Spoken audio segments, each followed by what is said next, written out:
Olá, boa tarde. Bancos digitais e o próprio Pix são exemplos de como o avanço da tecnologia tem mudado a nossa relação de consumo. Casos envolvendo as transações financeiras online já se tornaram recorrentes na Justiça. Eu sou Rafaela Vivas e esse é um dos destaques do Jornal da Justiça de hoje. Vamos aos demais.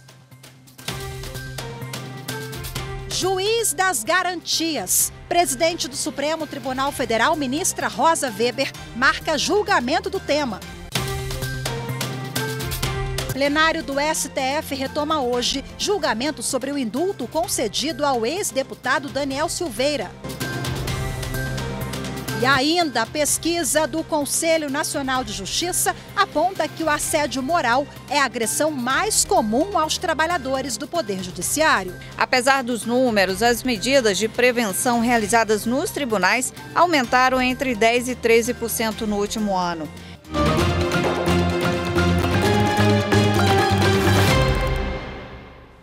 A presidente do Supremo Tribunal Federal, ministra Rosa Weber, marcou para o próximo dia 24 de maio o julgamento sobre a constitucionalidade do Juiz das Garantias. Quem tem as informações e traz para a gente ao vivo agora é a repórter Carolina Chaves. Olá, Carol, muito boa tarde para você. Olá, Rafaela, boa tarde para você, boa tarde a todos. Olha, o Juiz das Garantias está previsto na Lei de 2019, conhecida como Pacote Anticrime, que tornou a legislação penal e processual penal mais rigorosa. Ela entrou em vigor em janeiro de 2020, mas esse trecho foi suspenso pelo ministro Luiz Fux por tempo indeterminado.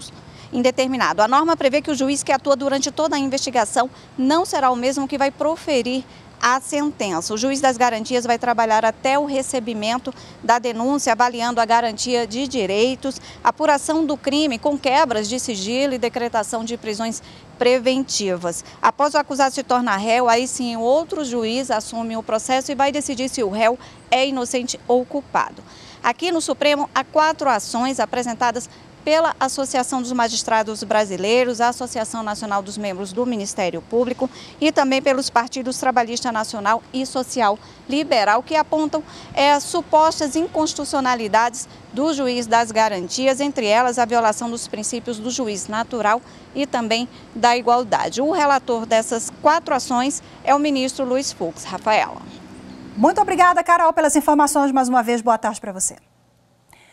O Supremo Tribunal Federal deve retomar hoje o julgamento de 4 ações apresentadas pelo PDT, Rede, PSOL e Cidadania contra o indulto concedido pelo ex-presidente Jair Bolsonaro ao ex-deputado federal Daniel Silveira.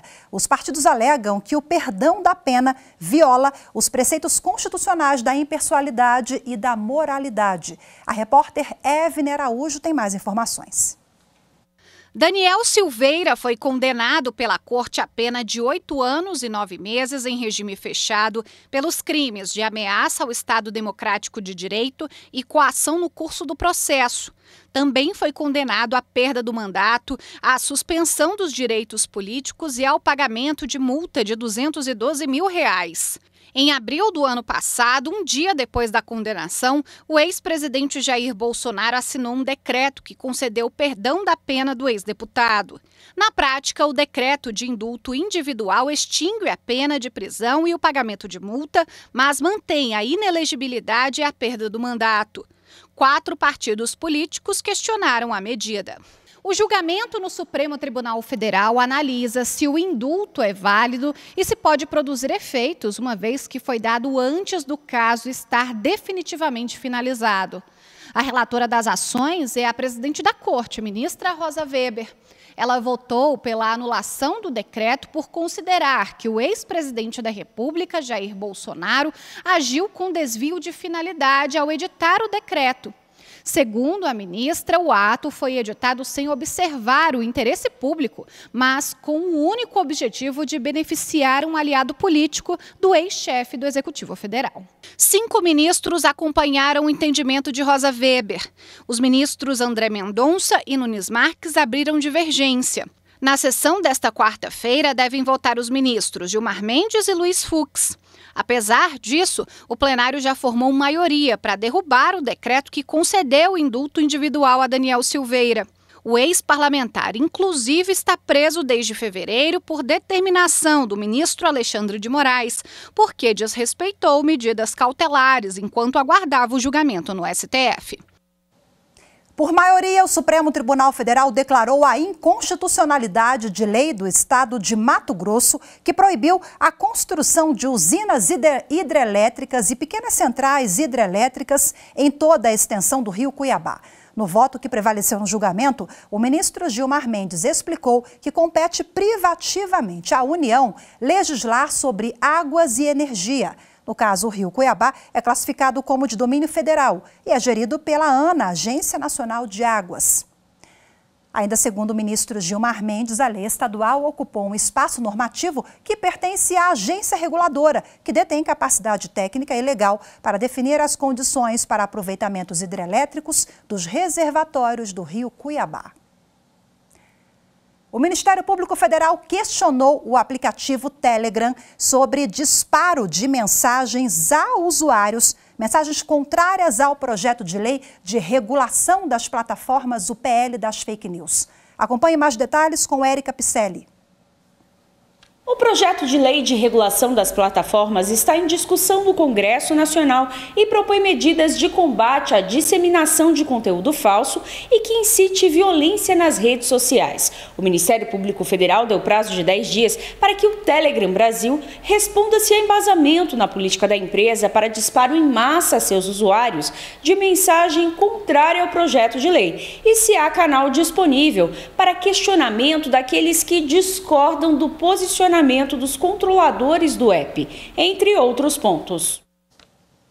A Justiça de Goiás tornou réus 16 envolvidos na manipulação de resultados de 13 partidas de futebol, sendo 8 do Campeonato Brasileiro da Série A de 2022, 1 da Série B de 2022 e 4 de campeonatos estaduais realizados em 2023. No documento do Ministério Público, o órgão relata 23 fatos criminosos ocorridos durante essas partidas, nas quais jogadores se comprometeram a provocar pênaltis e a cometer faltas para receber cartões. Bom, de acordo com o MP, essa quadrilha visava apostar nos resultados de eventos induzidos e aí, desta forma, obter elevados ganhos. A denúncia traz em mais de 100 páginas ainda prints de conversas e transcrições de áudio entre os denunciados. A terceira sessão do Superior Tribunal de Justiça decidiu que a mulher em situação de violência deve ser ouvida sobre o fim de medidas protetivas. Confira os detalhes na reportagem de Marina Campos. Para o colegiado, independentemente da extinção da punibilidade do autor, a mulher em situação de violência deve ser ouvida acerca da necessidade da manutenção de medidas protetivas de urgência antes que elas sejam suspensas. Na origem do processo, a mulher não ofereceu representação contra o suposto agressor no prazo legal, o que gerou a extinção da punibilidade. O Tribunal de Segundo Grau entendeu que, em decorrência do arquivamento pela ausência de representação, deveria ser admitido também o fim dos motivos para a manutenção das medidas protetivas. Ao recorrer ao STJ, a vítima argumentou que a concessão da medida protetiva de urgência não está condicionada à existência de fato que configure, em tese, ilícito penal e pediu que as medidas protetivas sejam mantidas enquanto perdurar a situação de perigo a que está exposta. O relator na terceira sessão, ministro Sebastião Reis Júnior, mencionou que, para a jurisprudência da Corte, uma vez extinta a punibilidade, não subsistem os fatores para a concessão ou a manutenção de medidas protetivas, sob pena de eternização da restrição de direitos individuais. Por outro lado, o ministro apontou um parecer jurídico do consórcio Lei Maria da Penha, segundo o qual a revogação de medidas exige a prévia oitiva da vítima, para que se avalie se efetivamente não há mais risco à sua integridade física, moral, psicológica, sexual e patrimonial. O ministro Sebastião Reis Júnior também citou o protocolo do Conselho Nacional de Justiça para julgamento com perspectiva de gênero, que considera legítimas as restrições à liberdade do agente, enquanto existir risco ao direito da mulher de viver sem violência. Em decisão unânime, a terceira sessão deu provimento ao recurso da vítima para assegurar que ela seja ouvida sobre o fim das medidas protetivas, as quais poderão ser mantidas caso se constate a permanência da situação de perigo. A seguir, Justiça determina que banco digital deverá devolver depósitos via Pix realizados equivocadamente por clientes. Os detalhes, daqui a pouquinho voltamos já.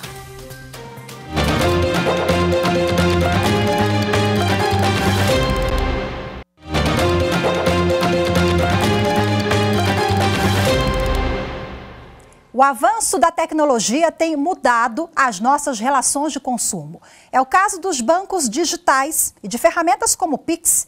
No Distrito Federal, uma cliente de um banco digital vai ser ressarcida por ter feito um Pix errado. A pessoa que recebeu o valor equivocadamente até se prontificou a devolver o dinheiro. Mas como estava com saldo negativo na conta, teve a quantia retida pela instituição financeira. O caso, então, foi parar na Justiça, que condenou o banco. A repórter Evne Araújo explica o desenrolar dessa história para a gente. De acordo com o processo, a cliente realizou 2 transferências por Pix, no total de R$ 6.732. Mas só depois de concluir as transações percebeu que a conta destinatária estava errada. Ela entrou em contato com o rapaz que recebeu o Pix e ele logo se dispôs a devolver o dinheiro. Mas antes que isso ocorresse, o banco digital havia retido a quantia para cobrir uma dívida dele no cheque especial. A mulher entrou na Justiça pedindo a devolução da quantia.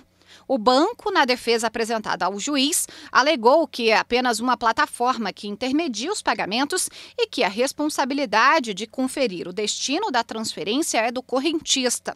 No julgamento, entretanto, o Tribunal de Justiça do Distrito Federal entendeu que, uma vez que a empresa é responsável pela administração das contas, ela possui vínculo que a responsabiliza diante de eventuais falhas. Logo, deve fazer a devolução dos valores à cliente. Bom, e agora, para tirar algumas dúvidas que envolvem esse assunto, eu converso ao vivo de forma remota com o advogado que é especialista em direito digital, Carlos César Soares. Olá, boa tarde, seja muito bem-vindo. Olá, boa tarde.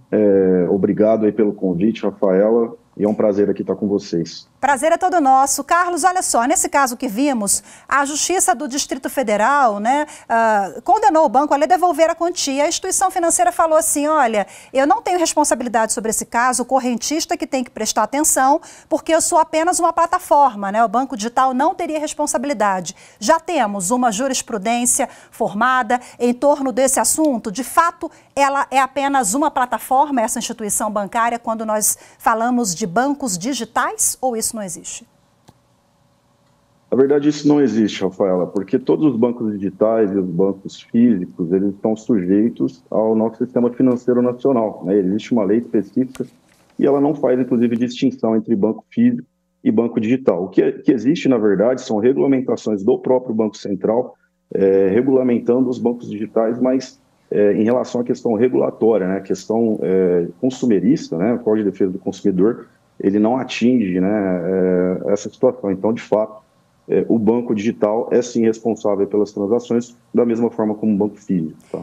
Então, quer dizer, do seu ponto de vista legal, não há diferença entre a relação de consumo ali no banco físico, onde você pode conversar com o gerente lá pessoalmente, porque no banco digital é tudo ali no ambiente digital. Você quer falar com o operador, é robô, não tem operador, é tudo ali por resolução por meio digital, mas do ponto de vista jurídico, esse banco deve seguir as mesmas normas que estão vigentes ali para aquele banco tradicional que a gente conhece, o físico, não é isso, doutor? Sim, com certeza. Até quando o banco digital ele vai conseguir todas as concessões para poder funcionar, ele passa aí também por todas essas fases de regulamentação, enfim, toda a estrutura jurídica, financeira e contábil ali, ela está sujeita, né, à fiscalização, inclusive, do Banco Central, né? Então, realmente não há qualquer distinção aí entre o banco digital e o banco físico, sob o ponto de vista jurídico, né? Bom, quando a gente vê ranking do Procon, por exemplo, né, as reclamações mais comuns, os bancos, eles estão ali no topo do ranking, né, junto com operadoras de telefonia e outras empresas. Com o banco digital, se observa no dia a dia do trabalho que as demandas aumentaram também? Do ponto de vista de consumidor entrando na justiça, esse caso que nós mostramos é mais comum no dia a dia do que a gente imagina? Sim, até porque, Rafaela, existe, né, naturalmente uma evolução de mercado, né? O que a gente tem visto é que os bancos físicos estão também migrando para o digital. Eu até diria que existe hoje, né, uma forma trifásica aí, né? A gente tem o banco físico, o banco digital e o banco híbrido, né? O que é o banco híbrido? Ele é um banco físico, mas ele também oferece ali um atendimento digital, né? Então, assim, a gente percebe que até por conta dessa migração, os consumidores estão acessando mais, né, os canais digitais, tem dificuldades muitas vezes com o atendimento, que esse é o principal ponto aí de reclamação nos rankings que você citou, e por conta disso, acaba gerando reclamações no Procon, naquela própria plataforma do governo, a consumidor.gov, a gente também percebe isso. O Banco Central disponibiliza também um canal de reclamação, e por todos esses canais a gente acaba verificando que com acesso da população, né, vamos dizer assim, com maior incidência, a gente acaba percebendo que as reclamações também acabam aumentando junto, né? Carlos, olha só, a gente tem uma série de gargalos, né, quando a gente fala em direito digital. A gente está vendo agora em relação à responsabilização das plataformas com o PL das fake news, o Supremo Tribunal Federal se debruçando sobre o marco civil, o marco regulatório das relações ali de internet, né? Então, tivemos uma audiência pública. Certamente será pautado esse assunto aqui na Corte nos próximos meses. Sob o ponto de vista de relações de consumo, quais os gargalos, o que a gente precisa avançar no que nós temos aí de arcabouço, de legislação vigente para proteger o consumidor, até as empresas garantir uma transparência e menos litígios? Sim, no meu ponto de vista, o principal ponto, de fato, é garantir o acesso ao consumidor de uma maneira fácil e rápida a resolução do problema que ele passa no dia a dia, né? Então, os bancos até estão passando, né, por uma questão aí de evolução tecnológica. A gente está diante aí da inteligência artificial, que está muito em alta. Só que, por outro lado, todos esses mecanismos ainda precisam de um aperfeiçoamento. E é natural que isso também, com o tempo, melhore. Mas até lá, a gente realmente precisa, especialmente aí, de um atendimento ao consumidor que realmente conclua ali aquilo que ele busca para a resolução, né? Então, de fato, o principal objetivo hoje, né, que as instituições financeiras têm é o atendimento ao consumidor e a resolução rápida desses problemas, né? Porque é fato que a tecnologia, ela sempre vai estar à frente à questão legal, né? Então, a gente vai ter que realmente se adaptar às necessidades, e o consumidor, obviamente, por ser hipossuficiente, né, nessas relações, ele, obviamente, tem que ter ali uma celeridade para alcançar o direito. Perfeito, maravilha. Muito obrigada, viu, pela participação, pelas reflexões todas aqui conosco. Boa tarde, Carlos, e até a próxima. Obrigado a todos. Até a próxima. Obrigada. A seguir, pesquisa do Conselho Nacional de Justiça aponta que 87% dos entrevistados já sofreram assédio moral no trabalho. As informações em instantes. Voltamos já.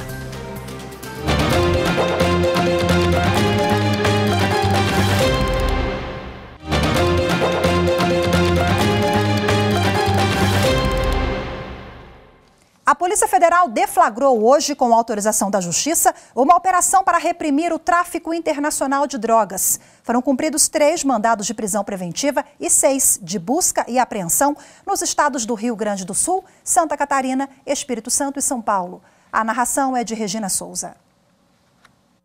A operação começou em março após a Polícia Federal e a Marinha do Brasil apreenderem no Rio Grande do Sul 206 quilos de cocaínas ocultados em um casco de navio. O destino era o porto de Setúbal, em Portugal. A partir de uma série de diligências, a polícia identificou um mergulhador profissional, cuja função na organização criminosa era armazenar a droga nos navios atracados em terminais brasileiros e depois mergulhar e retirar as caixas no exterior.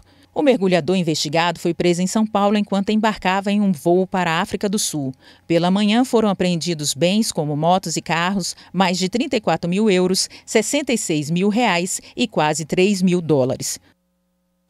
O Conselho Nacional de Justiça lançou a segunda edição da Pesquisa Nacional de Assédio e Discriminação no Poder Judiciário.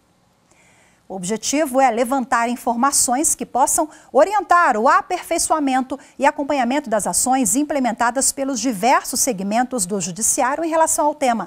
A reportagem é de Carolina Chaves.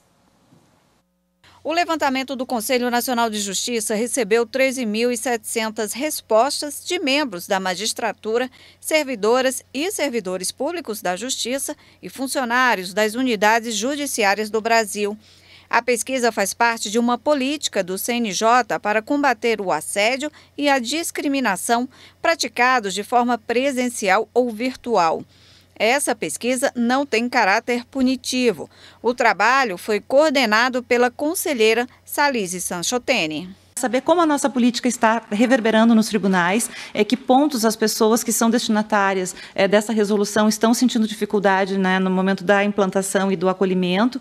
E é mais uma atividade, então, realizada aqui pelo Conselho Nacional de Justiça neste mês de maio, em que várias campanhas, capacitações e outras atividades também estão sendo feitas em todo o Poder Judiciário, porque a primeira semana de maio ela de acordo com a resolução, a semana em que todos os tribunais do país estão mobilizados em torno dessa temática. De acordo com a pesquisa, o assédio moral é o mais comum no âmbito do judiciário, seguido do sexual e discriminação em razão do gênero. A maior parte é praticada por superiores hierárquicos. 78% dos entrevistados sofreram de problemas psicológicos após o assédio.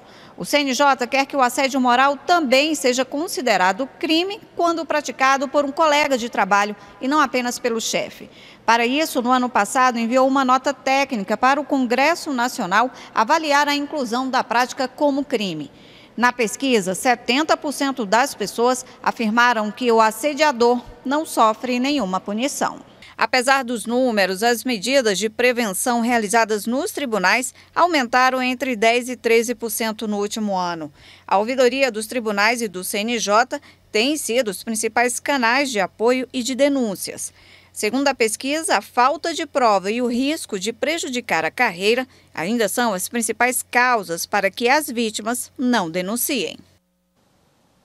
O Ministério Público Federal participa da segunda edição do mutirão de atendimento à população em situação de rua em Florianópolis. As informações com a repórter Érica Picelli. Até o final da semana, várias instituições de justiça, entre elas o Ministério Público Federal, estão promovendo um mutirão para oferta de vários serviços para a população em situação de rua em Florianópolis, Santa Catarina. Entre os serviços prestados está assistência jurídica para avaliar o direito a receber benefícios do governo federal. Nesta terça-feira e na quinta-feira, a unidade móvel do Ministério Público Federal estará estacionada na rua Padre Miguelinho, para prestar serviços de atendimento ao cidadão das 10 da manhã até as 4 da tarde. Nessa terça-feira, o plenário do Tribunal Superior Eleitoral declarou nulos os votos recebidos por todos os candidatos a vereador na cidade de Currais Novos, no Rio Grande do Norte, lançados pelo Partido Democratas nas eleições de 2020. Com isso, os diplomas de quem se elegeu pelo DEM foram todos cassados. O TSE entendeu que houve fraude na candidatura de Arituza Costa de Azevedo para o cargo. Além de declarar Arituza inelegível, o tribunal também determinou o recálculo dos quocientes eleitorais e partidário das eleições para o cargo de vereador na cidade. No caso, as justificativas apresentadas pela recorrida são, na minha compreensão, insuficientes para justificar a tese de abandono tácito da candidatura, não se prestando, portanto, a afastar a suposta ocorrência de fraude. De fato, a alegação de inviabilidade da substituição da candidatura em razão da intempestividade do pedido não merece prosperar, tendo sido revelado que a candidata Arituza obteve votação zerada, não teve movimentação financeira na campanha e não realizou atos de campanha, evidencia-se, na linha da jurisprudência dessa Corte, a configuração da prática de fraude à cota de gênero. Bom, ainda na sessão dessa terça-feira, o plenário do TSE reconheceu fraude à cota de gênero praticada pelo PSDB nas eleições municipais de Mossoró, também no Rio Grande do Norte, em 2020. Com a decisão, todos os votos recebidos pela legenda foram considerados nulos e as duas candidatas envolvidas na fraude ficaram inelegíveis. E o Tribunal Superior Eleitoral realiza hoje e amanhã o 10º Encontro Nacional das Escolas Judiciárias Eleitorais, o ENEG. A reportagem é de Mariana Fabre. No evento serão debatidas ações para fortalecer o diálogo entre as escolas judiciárias e definir ações de promoção da cidadania e de capacitação de magistrados e servidores da Justiça Eleitoral. Durante o ENEG será lançado o livro em comemoração aos 20 anos da Escola Judiciária Eleitoral do TSE. E também serão entregues os prêmios do concurso de boas práticas das escolas regionais. O encontro conta com a presença de ministros do TSE e autoridades ligadas à Justiça Eleitoral. Na abertura do evento, o presidente do TSE, ministro Alexandre de Moraes, destacou a importância das escolas judiciárias eleitorais para o fortalecimento da democracia. E as escolas judiciárias têm essa missão importante na construção, na solidificação, no fortalecimento dessa doutrina, porque a Justiça Eleitoral é uma corrida de bastão. A cada 2 anos, a presidência, a corregedoria, a vice-presidência, a cada 2 anos nós estamos trocando os cargos de direção, as pessoas são passageiras, mas uma doutrina solidificada de defesa da democracia, essa não é passageira. Essa é perene, essa é para sempre, para que a democracia no Brasil se fortaleça. Hoje ficamos por aqui. Muito obrigada pela sua companhia. Uma ótima tarde. Até amanhã. Tchau, tchau.